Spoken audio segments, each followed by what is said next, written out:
एक छोटे से गांव में आरव नाम का एक मेहनती लड़का रहता था।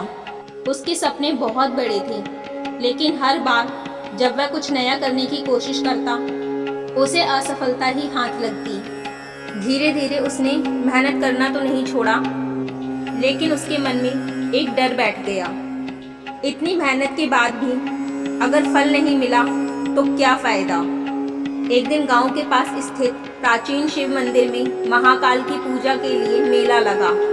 आरव भी वहां गया, लेकिन इस बार वह भगवान से कुछ मांगने नहीं, बल्कि अपने मन का बोझ हल्का करने गया था।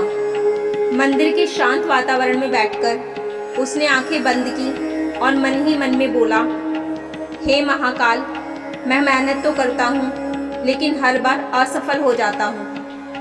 अब समझ नहीं आता कि क्या करूं। तभी उसके पास एक वृद्ध साधु आकर बैठे। उन्होंने मुस्कुराते हुए पूछा, क्या सोच रहे हो बेटा? आरव ने अपनी सारी परेशानी उन्हें बता दी। साधु ने पास रखे दीपक की ओर इशारा करते हुए कहा, देखो इस दीपक को, यह लगातार जल रहा है, बिना यह सोचे कि इसकी रोशनी से कौन लाभ उठा रहा है। उसका काम है जलना, बस वही वह करता है। आरव ने ध्यान से उनकी बात सुनी, लेकिन अभी भी उसके मन में सवाल थे। साधु ने फिर कहा, महाकाल हमें यही सिखाते हैं, कर्म करो, फल की चिंता मत करो। जब तुम फल की चिंता करते हो तो तुम्हारा ध्यान बंट जाता है, लेकिन जब तुम पूरी लगन से सिर्फ कर्म करते हो तो सफलता खुद तुम्हारे पास आती है। यह बात आरव के दिल को छू गई। उसने तय किया कि अब वह परिणाम के बारे में सोचकर परेशान नहीं होगा, बल्कि पूरी ईमानदारी से अपना काम करेगा। दिन बीतते गए।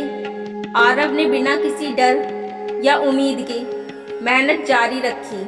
अब वह हर काम पूरे मन से करता, बिना ये सोचे कि उसे क्या मिलेगा।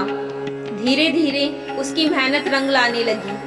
उसे सफलता मिलने लगी, लेकिन इस बार वह पहले जैसा उत्साहित नहीं हुआ, क्योंकि अब उसे समझ आ गया था कि असली खुशी मेहनत में है, ना कि केवल परिणाम में। कुछ समय बाद जब वह फिर से उसी मंदिर में गया तो उसे वह साधु कहीं नजर नहीं आए, लेकिन इस बार उसे उनकी जरूरत भी नहीं थी, क्योंकि महाकाल की सीख उसके भीतर बस चुकी थी। आरव मुस्कुराया और मन ही मन बोला, अब मैं समझ गया हूँ। हे महाकाल, मेरा काम सिर्फ कर्म करना है, बाकी सब आपके हाथ में है।